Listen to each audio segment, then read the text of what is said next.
أعوذ بالله من الشيطان الرجيم بسم الله الرحمن الرحيم الحمد لله الصلاة والسلام على رسول الله رب اشرح لي صدري ويسر لي أمري واحلل عقدة من لساني يفقه قولي يا فتاح سبحانك لا علم لنا إلا ما علمتنا إنك أنت العليم الحكيم ربي زدني علما نافعا ورزقا طيبا وعملا صالحا اللهم إني عبدك وابن عبدك وابن أمتك ناصيتي بيدك ماض في حكمك عدل في قضاؤك أسألك بكل اسم هو لك سميت به نفسك أو أنزلته في كتابك أو علمته أحدا من خلقك أو استأثرت به في علم الغيب عندك أن تجعل القرآن ربيع قلبي ونور صدري وجلاء حزني وذهاب همي يا الله குர்ஆனை எங்கள் இதயத்தின் வசந்தமாக ஆக்குவாயாக.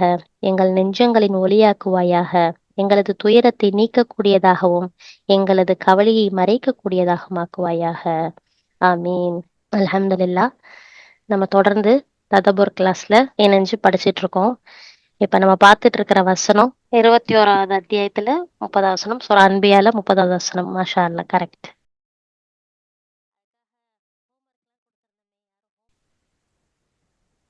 أعوذ بالله من الشيطان الرجيم بسم الله الرحمن الرحيم أولم ير الذين كفروا أن السماوات والأرض كانتا رتقا ففتقناهما وجعلنا من الماء كل شيء حي أفلا يؤمنون நபியின் கூற்றை நிராகரித்தவர்கள் சிந்தித்து பார்க்க வேண்டாமா?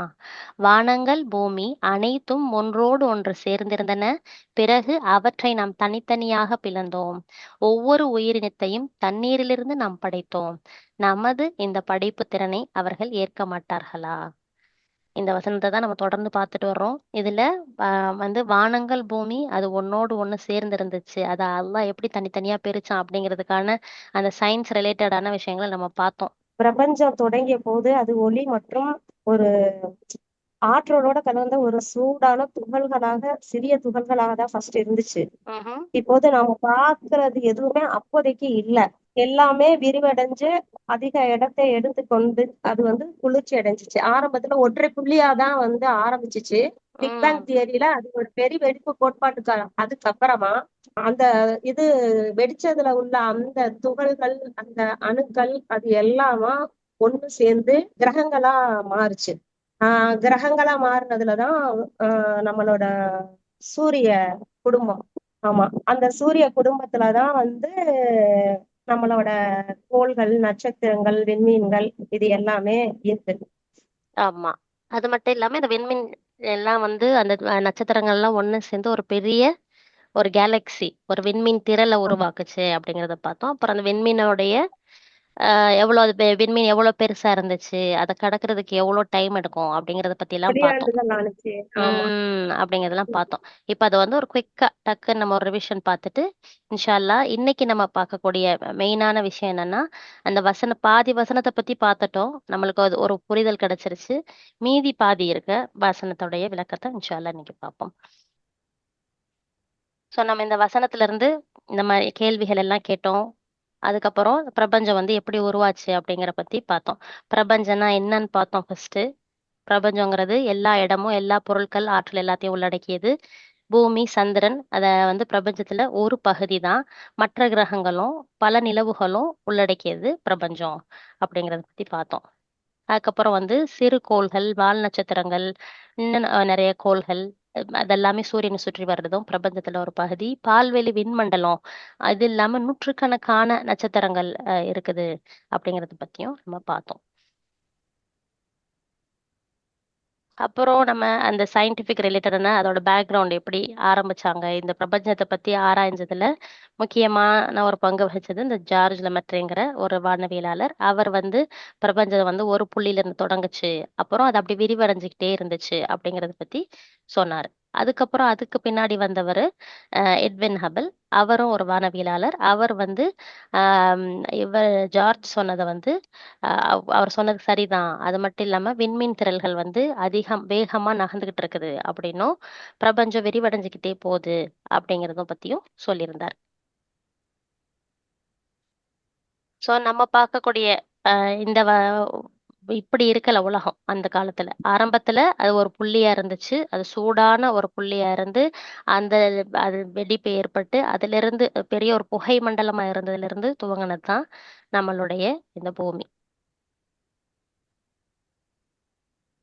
ஆரம்பத்துல சிறிய துகள்கள் எல்லாம் வந்து அந்த வெடிப்புல ஒண்ணா தொகுக்கப்பட்டு அது அணுக்களாச்சு. அந்த அணுக்கள் எல்லாம் ஒண்ணா தொகுக்கப்பட்டு நட்சத்திரங்களாச்சு. அந்த நட்சத்திரங்கள்ல பல நட்சத்திரங்கள் ஒண்ணு சேர்ந்து விண்மீன்களை உருவாக்குச்சு.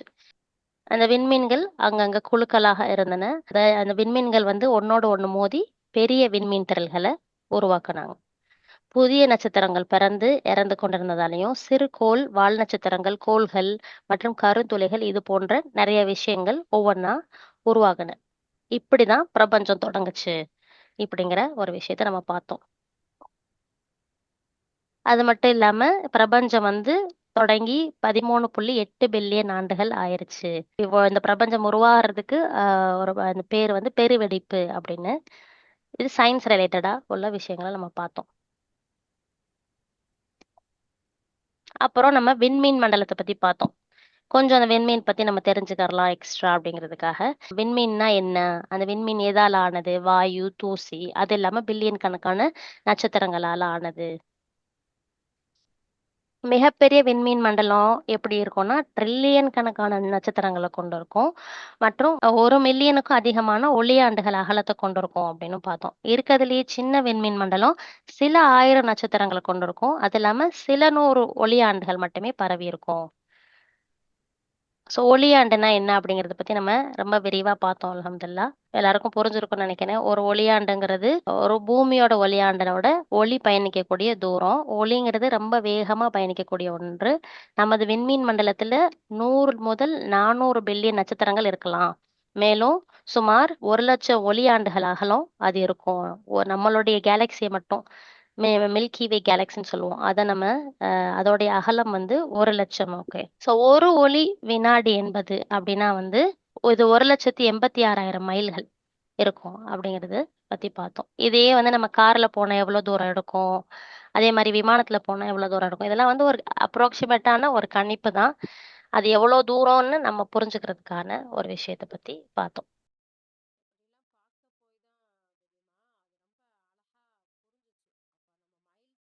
இப்ப ஒரு ஒளியாண்டுன்னா எவ்வளோ அப்படின்னு சொல்லிட்டு பார்த்தோம். ஒரு ஒளியாண்டு 1 செகண்ட் எவ்வளோ ஒளியில, அதே மாரி 1 ஆண்டுனா எவ்வளோ அப்படின்ட்டு. அப்போ 1 ஆண்டுங்கிறது 6 ட்ரில்லியன் மைல்கள். அதாவது 6க்கு பின்னாடி 12 பூஜ்ஜியம் இருக்கும். அவ்வளோ பெரிய அவ்வளோ தூரமான அந்த மைல்கள். அப்புறம் அன்றாடம் அல்லது தற்போதைய மனிதனால உருவாக்கப்பட்ட அந்த தொழில்நுட்பத்துல இந்த மைல்கள எவ்வளோ சீக்கிரம் நம்மளால கடக்க முடியும் அப்படிங்கிற விஷயத்த பத்தியும் பார்த்தோம். அதுக்கப்புறம் நம்ம பூமியிலிருந்து அல்லாஹ் படைச்சு வச்சிருக்க ஒவ்வொரு விஷயங்களும் எவ்வளவு தூரத்துல இருக்குது. அதாவது பூமியிலிருந்து சூரியன் எவ்வளவு தூரத்துல இருக்குது. நம்மளுடைய அந்த அந்த கேலக்ஸி விண்மீன் மண்டலம் வந்து எவ்வளவு தூரத்துல இருக்குது. இப்படின்னு அந்த அந்த ஒவ்வொருத்தருடைய தூரத்தையும் பார்த்தோம். அது பயணிக்க எவ்வளவு நேரங்கள் எடுக்கும் அப்படிங்கிறத பத்தி. அதெல்லாம் எதுக்குன்னா, நம்ம ஒரு அண்டர்ஸ்டாண்டிங் தெரிஞ்சுக்கிறதுக்கான ஒரு விஷயமா தான் பார்த்தோம். அப்ப விண்மீன் மண்டலம்னா என்ன அப்படிங்கும்போது, பெரும்பாலான பெரிய விண்மீன் மண்டல திரள்கள் அவற்றின் மையங்கள்ல கருத்துளைன்னு ஒண்ணு இருக்குது அப்படிங்கிறத பத்தி பார்த்தோம். யார் அத பத்தி படிச்சீங்களா எக்ஸ்ட்ரா போயிட்டு? பிளாக் ஹோல் அப்படின்னு சொல்லி ஆமா. சொல்லுவாங்க. இந்த பிளாக் ஹோல் பத்தி நெறைய விஷயங்கள் இருக்குது. அல்லாஹ் நாடுனா இன்ஷா அல்லாஹ் மற்ற மற்ற வசனங்கள்ல நம்ம இதுவா எடுத்து பார்ப்போம். அப்புறம் நம்ம விண்மீன் திரள்கள் வந்து பல்வேறு வடிவங்கள்ல இருக்குது. சுழல் வடிவத்துல, நீள்வட்ட வடிவங்கள்ல, அது மாரி ஒழுங்கற்ற தோற்றங்கள்ல இப்படிலாம் இருக்குங்கிறத பத்தி பார்த்தோம். அல்ஹம்துலில்லாஹ். அது மட்டும் இல்லாம அந்த விண்மீன் திரள்கள் வந்து எல்லாம் ஒண்ணா ஒரு குழுக்களா இருக்குது, கொத்துகளா இருக்குது. அந்த கொத்துக்கள் ஈர்ப்பு விசையால் பிணைக்கப்படாத சூப்பர் கிளஸ்டர் அப்படின்ட்டு நெறைய ஒண்ணு ஒ கே அந்த விண்மீன் திரள்கள் எல்லாம் எக்கச்சக்கமான நூற்றுக்கணக்கான மில்லியன் கணக்கான அந்த கேலக்ஸிஸ் எல்லாம் ஒரு இடத்துல சேர்ந்து இருக்கிறத சூப்பர் கிளஸ்டர் அப்படின்னு சொல்லிட்டு சொல்றாங்கன்னு சொல்லி பார்த்தோம். இதுதான் நம்ம வந்து அந்த நம்ம பார்த்த வசனத்துல இருக்க அந்த முதல் பாதிக்கான விளக்கங்கள். முதல் பாதி என்னன்னா, அல்லாஹ் வந்து வானம், பூமி அனைத்தையும் ஒன்றோடு ஒன்று சேர்ந்திருந்தன, பிறகு அவற்றை நாமே தனித்தனியாக பிளந்தோம் அப்படின்னு சொல்லிட்டு அல்லாஹ் சொன்னான் தானே. அதுக்கான ஒரு விளக்கம் தான். இந்த விண்மீன் மண்டலத்தை பத்தி பார்த்தது எக்ஸ்ட்ரா தான். அந்த வசனத்துக்குன்னு சொல்லிட்டு இல்ல. அது நம்மளோட அண்டர்ஸ்டாண்டிங்காக இன்னும் கொஞ்சம் நம்ம புரிஞ்சுக்கறலாமே அப்படிங்கிறதுக்காக பார்த்த ஒரு விஷயம் தான். ஒன்னொன்னு நான் என்ன சொல்ல வந்தேன்னா வந்து, இப்ப நம்ம லாஸ்ட் சூரா ஆல இம்ரான்ல 190வது வசனத்த பார்த்தோம் தானே. அத ம், பார்க்கும்போது நம்ம வந்து மேகத்த பத்தி படிச்சோம். இப்ப நம்ம ம். வானத்த பார்க்கும்போது நம்மளுக்கு ரிலேட் பண்ண முடியுது. நம்ம கண்டிப்பா. தினம் பார்க்கும்போது அல்லாஹ்வுடைய படைப்ப நம்ம அத ரிமைண்ட் பண்ணுது. இப்ப நம்மளுக்கு மேகத்த மட்டும் மேகமா பார்த்தோம். இப்ப அது அல்லாஹ்வுடைய படைப்பாவும் அது அவ்வளவு பெரிய ஆச்சரியத்தோட நம்ம பார்க்குறோம். அது மாதிரி கண்டிப்பா. இப்ப நம்ம இந்த பிரபஞ்சத்த பத்தி பார்க்கும்போது, எஸ்பெஷலி நைட் டைம்ல நம்ம வந்து இந்த வானத்த பார்த்தோம்னா, நம்மளுக்கு இந்த விண்மீன் பத்தி, இந்த வானத்துக்கு உள்ளுக்குள்ள நம்ம பார்க்காத எவ்வளோ விஷயங்கள் எல்லாம் படைச்சு வச்சிருக்கான். அப்படிங்கிறதுக்கு இந்த ஒரு நாலேட்ஜ் நம்மளுக்கு ஹெல்ப் பண்ணும். ஓகே. இப்ப இன்னைக்குரிய வசனத்துக்கு வந்துருவோம். அதாவது ம். இன்னைக்குரிய வசனம் அதே வசனம் தான். அதுல அடுத்த பாதி. என்னன்னா, ஒவ்வொரு உயிரினத்தையும் தண்ணீரிலிருந்து நாம் படைத்தோம். நமது இந்த படைப்பு திறனை அவர்கள் ஏற்க மாட்டார்களா? இப்படிங்கிறது தான் நம்ம பார்க்க போறது. இப்ப இதுல வந்து ம். அல்லாஹ் உயிரினத்தை எப்படி படைச்சான்? அப்படிங்கிற அந்த ஒரு விளக்கத்த சொல்லியிருக்கான். தண்ணீர்ல இருந்து நம்ம படைச்சோம் அப்படின்ட்டு. இதுக்கு யாரும் எதுவும் பார்த்துட்டு வந்தீங்களா? ஃபர்ஸ்ட் வந்து நீரோட தன்மை அப்படிங்கிறது வந்து பொதுவா வந்து அது ஹீட்டா இருந்தாலும் சரி, கூலா இருந்தாலும் சரி, ஸ்லோவா தான் அத அப்சர்வ் பண்ணும். டக்கு நம்ம தண்ணி ம்ஹ்ம். வச்சோனே அது கொதிச்சிராது. அதே மாரி நம்ம ஃப்ரீசர்ல வச்சா உடனே அது இது ஐஸ் கியூப் ஆயிராது. அப்படிங்கும்போது ம். அது வந்து ஒவ்வொன்னா ஸ்லோவா பண்ண போம்போது, இப்ப நம்மளுடைய உடலா இருக்கட்டும், மனிதர்களா இருக்கட்டும், பயிர், விலங்கு எதுவா இருந்தாலுமே, அ அதுக்கு தகுந்த ஒரு வெப்பநிலையும், அதே மாரி கூல் ஆக்குறதுக்கும் உடைய தன்மை வந்து அந்த நீருக்கு இருக்குது. இப்ப நம்மளுடைய உடம்பா இருக்கட்டும், மத்த எல்லா மனிதர்களா இருக்கட்டும், பயிரு, காய் எல்லாமே எதுவா இருந்தாலும் உயிரினங்கள் எல்லாமே வந்து அணுக்களால ம். படைக்கப்பட்டிருக்கு அப்படின்னு சொல்லி நம்ம பார்த்தோம். ஆஹா. அப்படிங்கும்போது அந்த அணுக்கள் வந்து வாழ்றதுக்கு வந்து 2 பங்கு நீர் வந்து அதிகமா அவசியம். அந்த அணுக்கள் வந்து வாழ்றதுக்கு, இருக்கிறதுக்கு நம்ம உடம்புலயா இருக்கட்டும், எதுலயா இருந்தாலும் இருக்கிறதுக்கு. இப்ப பொதுவா ம். வந்து நம்மளுடைய உடம்பு வந்து அ ரெண் எப்படின்னா, இப்போ நம்ம வெயிட் வந்து ஒரு 60 கேஜி இருக்கிறோம்னா, 40 கேஜி வந்து ம். நீரால தான் ஆக்கப்பட்டிருக்காமா. ம். உடம்பு ஃபுல்லாவே நமக்கு அணுக்களால தான் ஆக்கப்பட்டிருக்கு. அப்படிங்கும்போது இப்ப நம்ம பூமிய நம்ம எடுத்துக்கிட்டோம்னாலுமே 2 பங்கு நீராலயும், 1 பங்கு நிலத்தாலயும் தான் நம்ம படைக்கப்பட்டிருக்கிறோம். அப்படிங்க போம்போது, ம். உயிரினங்கள் எல்லாமே வந்து அதுல தான் வாழுது அப்படிங்கிறனால வந்து, ஒருவேளை நீர் அதிகமா தேவை அப்படிங்கிறனால, அல்லாஹ் வந்து உயிரினங்கள் எல்லாமே நீரால படைச்சோம் அப்படிங்கிற மாரி சொல்றான் அப்படிங்கிற மாரி நான் பார்த்தேன்ம்மா. இப்போ ஒரு மனுஷன் அல்லது உயிரினங்கள் அது வந்து உருவாகிறதுக்கு வந்து முதல்ல நம்மளுக்கு என்ன தேவை அப்படிங்கிறத நாம பார்க்கணுமா. நம்ம பூமியில இருக்க எல்லா உயிரினமுமே பாத்தீங்கன்னா அதிகபட்சம் வந்து ஒரு நம்மளோட அந்த வேதி பொருட்கள பார்க்கும்போது வந்துமா அதிகபட்சம் நம்ம பூமியில இருக்கிற எல்லா உயிரினமுமே வந்து ஆக்சிஜன், கார்பன், ஹைட்ரஜன், நைட்ரஜன் இதுதான் அதிகமா இருக்கு. இப்ப வந்து இந்த ஆக்சிஜன் எங்க இருந்து வந்துச்சுன்னு பார்த்தாக்கா பூமியில இருந்து தான் வந்துச்சுன்னு நம்ம நினைச்சுக்கிட்டு இருக்கோம். ஆனா நம்ம உடம்புல வந்து ஆக்சிஜன் நிறைய இருக்குங்கிறத கண்டுபிடிச்சிட்டாங்க. ஆனா பூமியில வந்து பூமியில இருக்கிற ஆக்சிஜன் அப்புறம் வந்து பூமியில இருந்து வந்திருக்குன்னு சொல்றாங்க. ஆனா பூமியில அதிகபட்சமா இருக்கிறது சிலிக்கான், ஆக்சிஜன், அப்புறம் கார்பன் இதுகதான் ரொம்ப அதிகமா இருக்கு. ஏன் மனிதர்களோட உடம்புல மட்டும் கம்மியா இருக்கு அப்படின்னு சொல்லி ஆராய்ச்சி பண்ணும்போது ஆக்சிஜன் பூமியில இருந்து வந்திருக்குன்னு முடிவு பண்றாங்க. ஆனா இந்த மத்த இதெல்லாம் கம்மியா இருக்கு. இது எப்படி வந்திருக்கும் அப்படின்னு ஆராய்ச்சி பண்ணும்போதுதான் நம்ம இந்த உலகத்துல பூமியில இருந்து வந்தது இது எதுவுமே கிடையாது. பிரபஞ்சத்தில இருந்து இது எல்லாமே வந்திருக்கு அப்படின்ட்டு ஒரு ஆராய்ச்சி நடத்தியிருக்கிறாங்க. ஓகே. அல்ஹம்துலில்லாஹ். சாரா சிஸ்டரும் சரி, பெனாசிர் சிஸ்டரும் சரி, அல்ஹம்துலில்லாஹ். ஒவ்வொரு கோணத்துல சொன்னீங்க அல்ஹம்துலில்லாஹ். அ இதுக்கு ரிலேட்டடா நம்ம வந்து சயின்டிஃபிக் உடைய அந்த இத பார்க்கும்போது, எக்கச்சக்கமான விஷயங்கள் இருக்குது. அதுல நான் எடுத்த ஒரு சில விஷயங்கள உங்களோட ஷேர் பண்றேன். ஸோ, இப்ப நம்ம இந்த வசனத்துல மெயினா பார்க்க போறது என்னன்னா, உயிரினம் எப்படி துவங்குச்சு? அல்லாஹ் சொல்றான், "ஒவ்வொரு உயிரினத்தையும் தண்ணீரிலிருந்து நாம் படைத்தோம்." அப்படின்னு சொல்லிட்டு சொல்றான். அப்ப அல்லாஹ் வந்து நம்ம உயிரினத்தோட துவக்கத்த பத்தி தெரிஞ்சுக்கறணும்னு சொல்லிட்டு நாடியிருக்கான் இந்த வசனத்துல. இப்ப நம்ம முஸ்லிம்கள் அல்ஹம்துலில்லாஹ் நம்ம நம்புறோம் எல்லாமே வந்து அல்லாஹ் சுப்ஹானஹு வ தஆலாவால படைக்கப்பட்டது அப்படின்னு சொல்லிட்டு. அதுல மாற்று கருத்து இல்ல.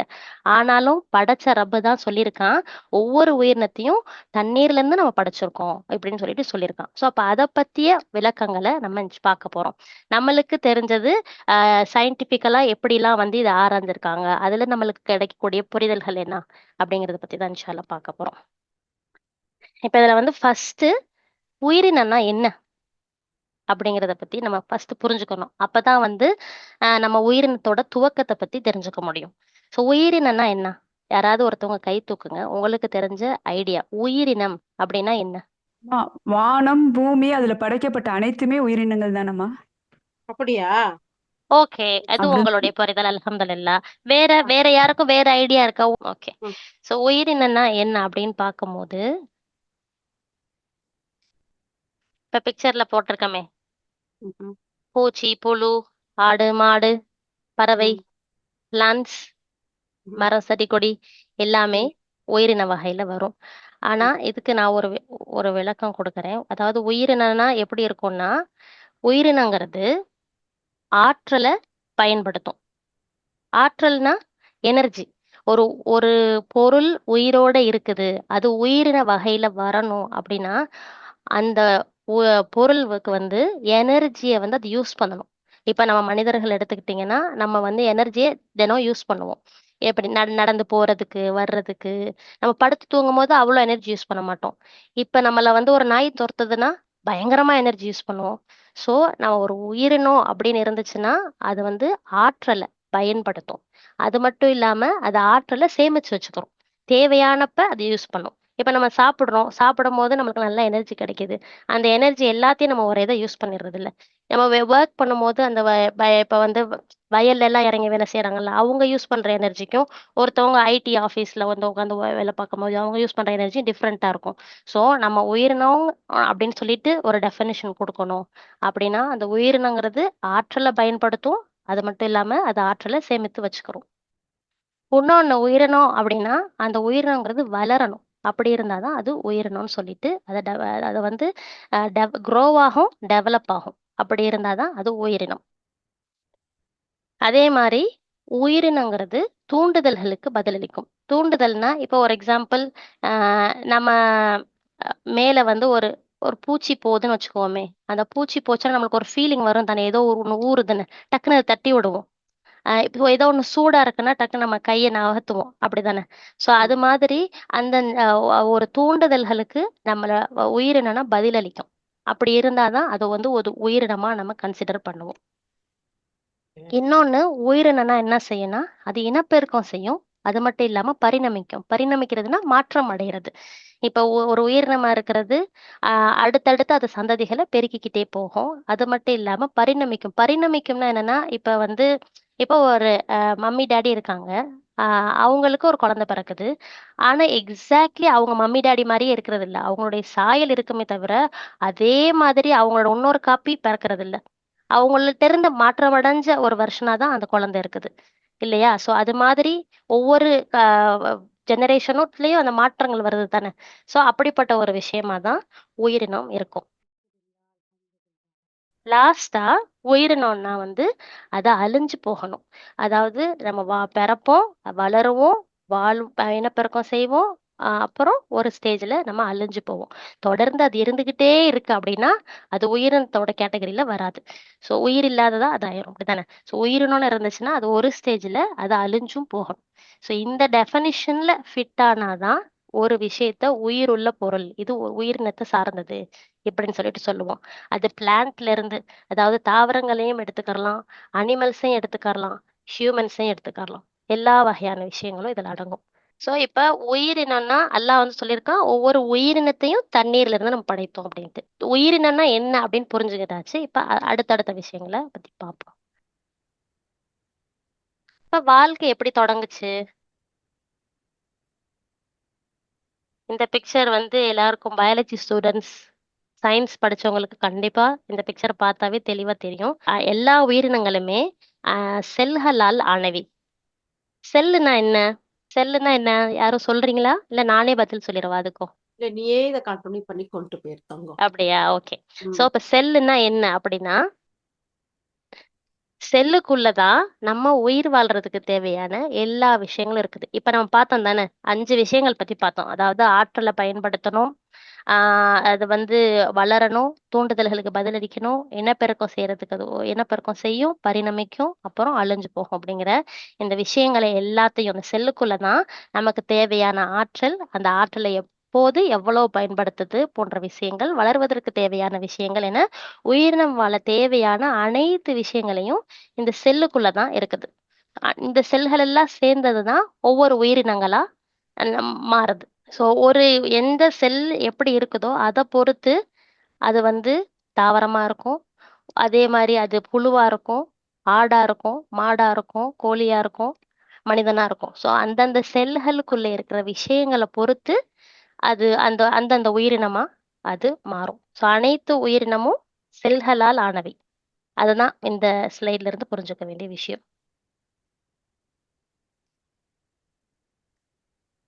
இப்ப செல் எங்கிருந்து வந்தது அப்படின்னு நம்ம கண்டுபிடிச்சிட்டோம்னா, இந்த உலகத்துல உயிரினம் எங்க இருந்து துவங்குச்சு அப்படிங்கிறத நம்ம தெரிஞ்சுக்கலாம். அதே மாரி செல்லுக்குள்ள இருக்கிற விஷயங்கள் எப்படி உருவாயிருக்குது அப்படிங்கிறத பத்தி நம்ம கண்டுபிடிச்சிட்டோம்னா, இந்த உயிரினம் உருவான விதத்தையும் நம்ம கண்டுபிடிச்சிடலாம். அப்படித்தானே? ஸோ செல்லு எங்கேருந்து வந்துச்சு அப்படின்னு தெரிஞ்சுக்கிட்டோம்னா, நம்ம உலகத்துல எப்படி உயிர் உருவாச்சு? நம்மளுக்கு தெரியும். அல்லாஹ் வந்து ஆதம் நபிய படைச்சான். அதுக்கப்புறம் உலகத்துக்கு அனுப்புனான் அப்படிங்கிற விஷயம் எல்லாம். ஆனா உலகத்துல அல்லாஹ் சொல்றான் தானே இந்த சொ சொ வ வசனத்துல, தண்ணீர் ஒவ்வொரு பொருளையும் தண்ணீர்ல இருந்து நம்ம உருவாக்கணும் அப்படின்ட்டு. ஸோ அப்ப அந்த செல் எங்கேருந்து வந்திருக்கும் ஃபர்ஸ்ட்டு? அப்படிங்கிறத நம்ம புரிஞ்சுக்கிட்டோம்னா, உயிரினம் எப்படி துவங்குச்சு அப்படிங்கிறத தெரிஞ்சுக்கலாம். அது மட்டும் இல்லாம அந்த செல்லுக்குள்ள இருக்க விஷயம் தானே ஒண்ண வந்து ஆடாவும், மாடாவும், மனுஷனாவும் மாத்துது. ஸோ அப்ப அந்த விஷயங்கள பத்திலாம் நம்ம புரிஞ்சுக்கிட்டோம்னா, உயிரினம் எப்படி உருவாச்சு அப்படிங்கிறத பத்தியான விஷயங்கள நம்ம புரிஞ்சுக்கலாம். இந்த மாரி உயிரினங்கள் எப்படி தோன்றியிருக்கும் அப்படிங்கிறத பத்தி பல தத்துவ ஞானிகளும், பல்வேறு விஞ்ஞானிகளும் பல வகையான கருத்துக்கள சொல்லியிருக்காங்க. நெறைய இருக்குது. அதுல எல்லாத்தையும் நம்மளால பார்க்க முடியாது. ஒரு சில விஷயங்கள நான் இங்க மென்ஷன் பண்ணியிருக்கேன். உதாரணமா வந்து தேல்ஸ் அண்ட் எம்பெடக்கல்ஸ் அப்படிங்கிற தத்துவ ஞானிகள், அதாவது பிலாசபர்ஸ்ன்னு சொல்லுவாங்க இவங்கள. இவங்க என்ன சொல்லியிருக்காங்கன்னா, இவங்கலாம் வந்து ஆரம்ப காலத்துல இருந்தவங்க. ஆ இவங்க என்ன சொல்லியிருக்காங்கன்னா, முதல் உயிரினம் வந்து கடல் நீர்ல இருந்து தான் உருவாயிருக்குது. இப்படிங்கிற ஒரு தத்துவத்த சொல்றாங்க. இது இல்லாம உயிரற்ற பொருள்ல இருந்து தான் உயிருள்ள பொருள்கள் உருவாயிருக்குது. மேலும் அந்த பொருள்கள் உருவானது வந்து தொடர்ந்து மாறிக்கிட்டே இருக்குது. இப்படிங்கிற ஒரு விஷயத்தையும் சொல்றாங்க. இது இல்லாம அரிஸ்டாட்டில் எல்லாருக்கும் ரொம்ப ஃபேமஸான ஒரு தத்துவஞானி இவரு. இவர் என்ன சொல்றாருன்னா, உயிரற்ற பொருள்களுடைய அசைவு தான் ஒரு உயிருள்ள பொருளா மாறுறதா இருக்குது. ஆனா அந்த அசைவு வரணும்னா, அதுக்கு பின்னாடி ஒரு பெரிய வீரிய சக்தி தேவைப்படுது. அதுக்கு ஒரு எனர்ஜி தேவைப்படுது. அப்படி அதுக்கு அந்த எனர்ஜி அது அசைய ஆரம்பிச்சிருச்சுன்னா, அதுதான் உயிருள்ள பொருளா மாறுது. இப்படின்னு சொல்லிட்டு அரிஸ்டாட்டில் அப்படிங்கிற தத்துவஞானி சொல்றாரு. நம்மளுக்கு எல்லாருக்கும் ரொம்ப காமனா தெரிஞ்சவரு சார்லஸ் டார்வின். அவர் வந்து பரிணாம வளர்ச்சி கோட்பாட பத்தி சொன்னாரு. அவரு வந்து அல்ஹம்துலில்லாஹ் நெறைய நல்ல விஷயங்கள சொல்லியிருக்காரு. பட் அவருடைய முடிவு வந்து குரங்குல இருந்து மனுஷன் வந்தான் அப்படிங்கிற மாரியான இதுவாயிருச்சு. ஆனா, அவர் சொன்ன விஷயத்துல ஒரு முக்கியமானது ஒரு பாயிண்ட் என்னன்னா, ஒவ்வொரு உயிரினத்திற்கும் தொடர்பு இருக்குது. அது பரிணாம வளர்ச்சி கோட்பாடுங்கும்போது, ஒவ்வொரு உயிரினத்திற்கும் தொடர்பு இருக்குது அப்படின்னு சொல்லி சொன்னாரு. அதாவது ஒவ்வொரு உயிரினத்தின் வேறுபாடுகளுக்கு காரணம், அது எந்த இடத்துல வாழுதோ, அந்த இடத்துக்கு தகுந்தாப்புல அதோடைய உள்தகவமைப்புகள்லாம் மாறிட்டு வருது. இப்ப வந்து அ ஒரு அனிமல் வந்து டெசர்ட்ல இருக்குது. அப்படின்னா, அதோடைய செல்கள், அதோடைய உள்ளுக்குள்ள இருக்க விஷயங்கள் வேற மாரி இருக்கும். தண்ணி நெறைய இருக்கிற இடத்துல வாழக்கூடிய ஒரு அனிமலுடைய விஷயங்கள் வேற மாரி இருக்கும். ஸோ, ஒவ்வொன்னும் வந்து அந்த பரிணாம வளர்ச்சி கோட்பாடு, அ மாற்றங்களுக்கு உட்பட்டுக்கிட்டே வருது அப்படிங்கிறத அவர் சொன்னார். ஸோ, இதெல்லாம் வந்து அந்த தத்துவ ஞானிகளும், விஞ்ஞானிகளும் சொன்ன ஒரு சில கருத்துக்கள். டார்வின் அந்த இதுக்கு முன்னாடி இருக்கக்கூடிய அந்த அந்த அரிஸ்டாட்டில். விஷயத்துக்கு பாத்தீங்கன்னா, அது வந்து பாத்தீங்கன்னா, அல்லாஹ் சுப்ஹானஹு வ தஆலா சூரா பக்ராவுல சொல்றான், உயிர் உள்ளதுல இருந்து உயிரற்றதை படைச்சோம். உயிரற்றவையில இருந்து உயிர் உள்ளவைகளை படைச்சோம். அப்படின்னு அல்லாஹ் சுப்ஹானஹு வ தஆலா சொல்லக்கூடிய வசனம் எனக்கு ஞாபகத்துக்கு வருது. சுப்ஹானல்லாஹ். சுப்ஹானல்லாஹ், அல்லாஹு அக்பர். அல்லாஹ் சுப்ஹானஹு வ தஆலா அவ்வளவு பெரிய ஆற்றல் உள்ளவன். அப்போ இவங்க கண்டுபிடிச்சு சொன்னதுல பெரிய ஒரு விஷயம் இல்ல. ஆனாலும் இவங்க எல்லாருமே வந்து கண்டுபிடிப்பத்தான், விஞ்ஞானத்தை தான் நம்புவாங்க. இவங்க வேதத்தை நம்பாத மக்களா இருக்கிறாங்க இல்லையா? அப்போ கண்டிப்பா. அதனால அது மட்டும் அவங்களுக்கு இல்லாம அவங்க சொன்ன அந்த இப்ப தத்துவ ஞானிகளுக்கும் விஞ்ஞானிகளுக்கும் இருக்க ஒரு ஒரு டிஃபரன்ஸ் என்ன அப்படின்னா, அவங்க வந்து தத்துவமா சொல்லியிருப்பாங்க. விஞ்ஞானிகள் சயின்டிஸ்ட் வந்து அத ப்ரூவ் பண்ண ட்ரை பண்ணுவாங்க.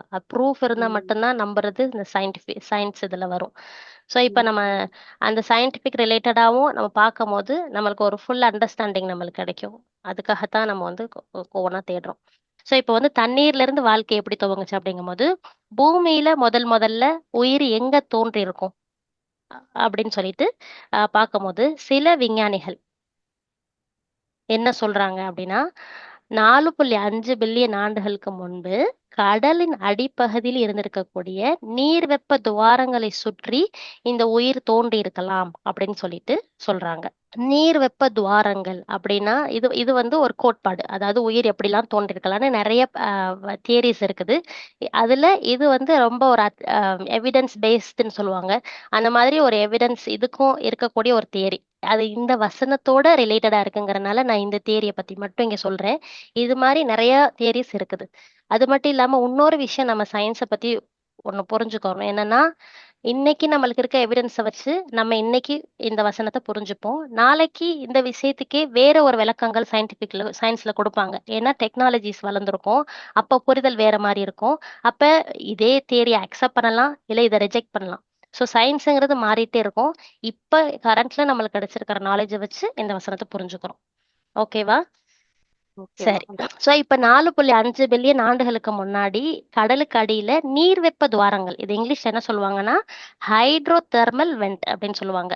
இந்த நீர் வெப்ப துவாரங்கள்னு இருந்திருக்குது. அந்த நீர் வெப்ப துவாரங்கள் என்பவை கடலின் அடிப்பகுதியில் உள்ள திறப்புகளாகும். ஒரு சின்ன சின்ன ஓட்டையா இப்ப இந்த பிக்சர்ல பாக்குறீங்க தானே? ஒரு ம், பாறை மாரியான ஒரு விஷயம். அதுல குட்டி குட்டி குட்டி குட்டி குட்டி ஓட்டையா நிறைய இருக்குமா.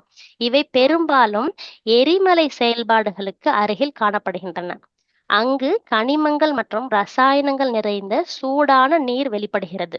சோ இப்போ நம்ம வந்து ஏற்கனவே பார்த்த வசனங்கள்ல பூமியை பத்தி பார்த்தோம் தானே? 4 அடுக்கு இருக்கு அப்படின்னு பார்த்தோம்.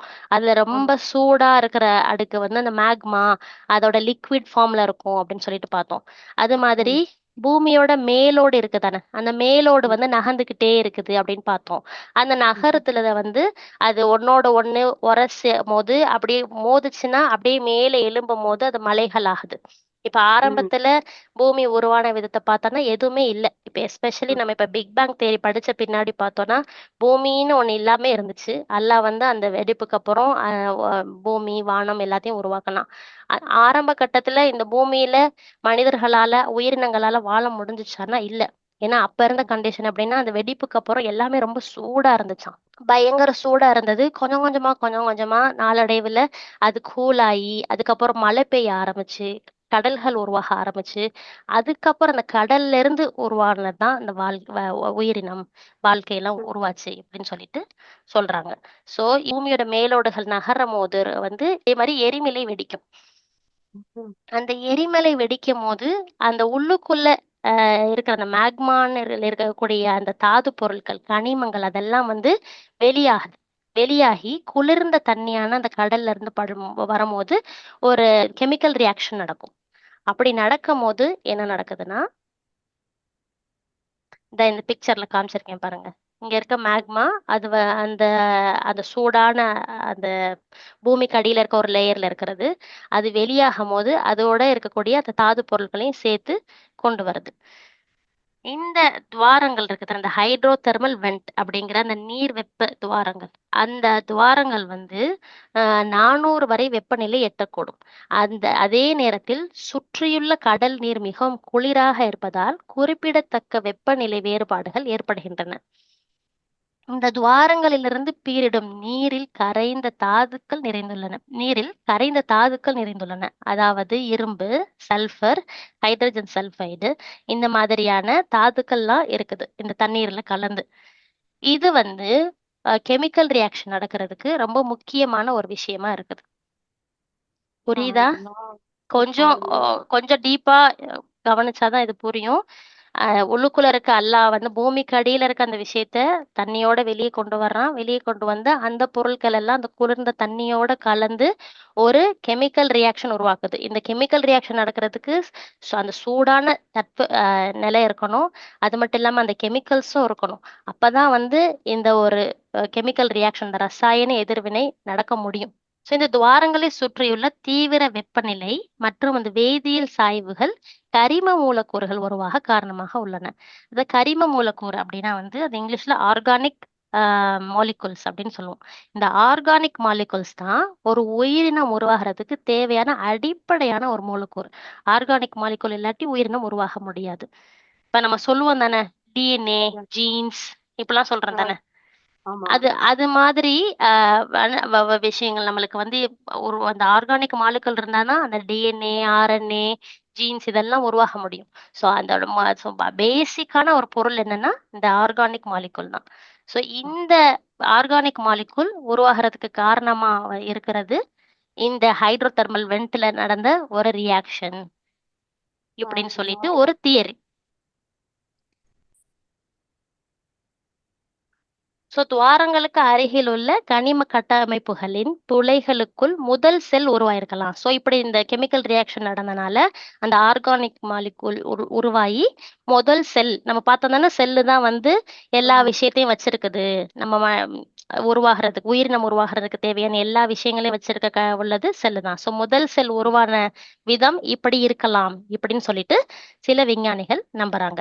ஸோ நீர் வெப்ப துவார கோட்பாடு பூமியில் உயிர் தோன்றியதற்கான ஒரு நம்பகத்தகுந்த விளக்கத்தை வழங்குகிறது.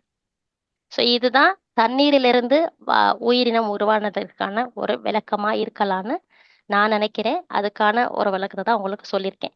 எல்லாருக்கும் புரிஞ்சுச்சா? சயின்ஸ்லயும் அதுதான் உண்மைப்படுத்தப்பட்டிருக்கு, சயின்ஸை பொறுத்த வரைக்கும் இல்லையா? ஆமா, நிறைய விளக்கங்கள் இருக்கு. அதாவது டிஃப்ரெண்டா நிறைய இன்னும் விளக்கங்கள் சொல்றாங்க. பல தியரிஸ் இருக்குது. அதுல ஒரு தியரி இது மட்டும் தான் சரி அப்படின்னு நம்ம சொல்ல முடியாது. ஒரு சயின்டிஸ்ட் வந்து ஒரு எவிடன்ஸ் கண்டுபிடிச்சிருப்பாங்க. அவங்க அந்த கோட்பாட சொல்லுவாங்க. இதுலயே நிறைய தியரிஸ் இருக்குது. அதெல்லாம் சொன்னா ரொம்ப குழப்பமாயிருவீங்க. அதனால அதெல்லாம் நான் எதையுமே எடுக்கல. இந்த வசனத்துக்கு எனக்கு இந்த கோட்பாடு ரொம்ப பொருத்தமா தோணுச்சு. அதனால அந்த அந்த அதை மட்டும் நான் உங்களுக்கு சொல்லியிருக்கேன். அல்லாஹ் சுப்ஹானஹு வ தஆலா சூரா ஃபுஸ்ஸிலத் 41வது அத்தியாயம் 9வது வசனத்துல இருந்து 12வது வசனம் வரைக்கும் பாருங்களேன். நபியே, அவர்களிடம் இந்த பூமியை 2 நாட்களில் படைத்த இறைவனை ஏற்க மறுத்து அவனுக்கு நீங்கள் இணைகளை கற்பிக்கிறீர்களா என்று கேள்வியை கேளுங்க, வினவுங்க. எனவே அகிலங்களின் அதிபதி அவன்தான் 2 நாள்ல பூமியை படைச்சான். அவனே அதன் மேற்பரப்பில் உறுதியான மலைகளை அமைத்தான். அதில் அந்த பூமியில வளங்களை அருளினான். அதற்கான உணவுகள் அதில் அளவோடு நிர்ணயிச்சான். இது யாவும் 4 நாட்கள்ல நடந்துச்சு. கேள்வி கேட்கக்கூடியவர்களுக்கு இதுவே சரியான பதிலு. நபியே, அந்த மக்கள்கிட்ட சொல்லுங்க. அதுக்கு பின்னாடி அவன் வானத்தின் பக்கம் கவனம் செலுத்தினான். அப்போ அது புகை மண்டலமா இருந்துச்சு. அது இந்த பூமிக்கும் அந்த அல்லாஹ் சுப்ஹானஹு வ தஆலா அந்த புகை மண்டலத்தை பார்த்து சொன்னா, பூமிக்கும் விரும்பியோ விரும்பாமலும் இங்க அடிபணிந்து வாங்க அப்படின்னு சொன்னான். அது விரும்பியே வந்துச்சு. அல்லாஹ் சுப்ஹானஹு வ தஆலா அந்த புகை மண்டலமா இருந்தது கிட்ட சொன்னா, நீங்க என்ன செய்யுங்க, விரும்பியோ விரும்பாமலோ என்கிட்ட வாங்கங்கவும் அதெல்லாம் நான் விரும்பியே வர்றேன்னு வந்துச்சு. அதுக்கு பின்னாடி 2 நாட்கள்ல அதை 7 வானங்களா தீர்மானித்தான். ஒவ்வொரு வானத்திலும் அதற்கான கட்டளைகளை அறிவித்தான். முதல் வானத்தை விளக்குகளால் நாம் அழகுபடுத்தினோம், மேலும் பாதுகாத்தோம். இது வல்லமை மிக்கோனும் நுண்ணறிவாளனும் ஆகிய நன்கறிந்தவனாகிய ரப்பிடமிருந்து ஏற்பட்டது. அப்ப அல்லாஹ் சுப்ஹானஹு வ தஆலா இந்த பூமியை இந்த நீர் துளிகள் எப்படியெல்லாம் உருவாச்சு, கடல் நீர்ல தான் உருவாச்சு அப்படிங்க. அப்ப அந்த பூமியை அல்லாஹ் 2 நாள்ல படைச்சேங்கிறான். அப்புறம் வானத்தை பார்த்தேங்கிறான், அதை ஒழுங்குபடுத்தினேங்கிறான். அதுக்கு பின்னாடி அடுத்த 2 நாள் பூமியை விரிவடைய செஞ்சோம். அப்ப நம்ம கடல்கள் உருவானது, அது வெடிப்ப ஆனது, அதுல இருந்து துகள்கள் வந்தது. இதெல்லாம் பார்க்கும்போது இந்த இதுக்கு தப்சீர் எடுத்து நம்ம போய் பார்த்தோம்னு சொன்னா, இப்னு அப்பாஸ் எல்லாம் நல்ல அழகான அற்புதமான ஒரு விளக்கத்தை கொடுத்திருப்பாங்க. அல்ஹம்துலில்லாஹ். 41வது அத்தியாயம் 9 to 12 வசனம். அப்ப இதெல்லாம் நம்ம அந்த வசனங்கள் எல்லாம் பார்க்கும்போது அதே மாதிரி சூரத்துல் பக்கராவுல உயிரற்றதுல இருந்து உயிருள்ளதை கொண்டு வரோம், உயிருள்ளவையில இருந்து உயிரற்றத நம்ம கொண்டு வர்றோம் அப்படின்னு அல்லாஹ் சொல்லக்கூடிய விஷயம். இதெல்லாம் பார்க்கும்போது அல்லாஹுடைய வசனங்கள் எவ்வளவு உண்மையானது, உறுதியானது, நம்ப தகுந்த ஒரு வழிகாட்டுதல். அதை விட்டுட்டு வேற எந்த பக்கம் நம்ம போறோம் அப்படிங்கிறத அதை மறுத்து வாழக்கூடியவர்களை பார்க்கும்போது பரிதாபமாவும் இருக்கு. அல்லாஹ் சுப்ஹானஹு வ தஆலா இதையெல்லாம் ஆய்வு செய்து ஏற்றுக்கொள்ளக்கூடிய மனப்பான்மையை எல்லா மக்களுக்கும் கொடுக்கணும்.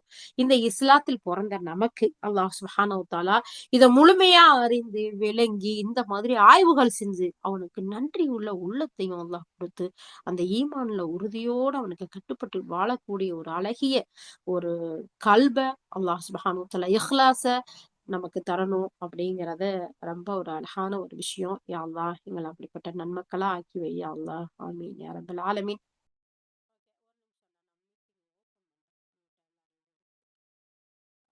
Mm-hmm.